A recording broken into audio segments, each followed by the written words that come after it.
In our previous lecture, we were talking about light. Today, I'm going to talk about an interesting and important topic in physics called reflection of light. I guess you might have observed when you throw a ball on a wall, it always bounces back, right? The light which we are talking about also has a similar feature. It bounces back when it falls on a surface. Because of this bouncing back of light, we are able to see things around us.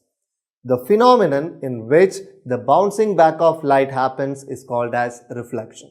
In other words, we can say reflection can be defined as the bouncing back of light. Let's learn about this phenomena in detail by considering a small example. As you have already learned in your previous classes, light travels in a straight line. So, when we light the torch, a beam of light will be falling on a surface. But here, we are just going to take a narrow beam of light called as a ray. So, the ray of light which falls on the surface from the torch is called as incident ray, and the ray which bounces back from the surface is called as reflected ray.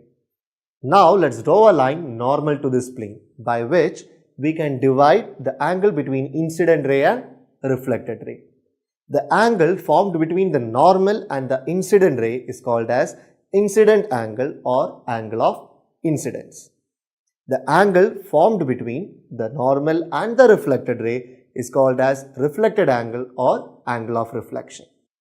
So, by analyzing these facts, scientists have made some laws for reflection. The first law states that the incident ray, the reflected ray and the normal lie on the same plane. I repeat, the incident ray, the reflected ray and the normal lie on the same plane. The second law of reflection states that angle of incidence is always equal to angle of reflection. I repeat, the second law for reflection states that angle of incidence is always equal to angle of reflection. Till now, we have seen reflections which happen on a smooth surface. Such reflections which happen on a smooth surface are called regular reflections. But just take an example of a broken mirror. The image or the reflection over there will be irregular. Such reflections which happen on an irregular surface are called irregular reflection or diffused reflection. Now let's do something interesting.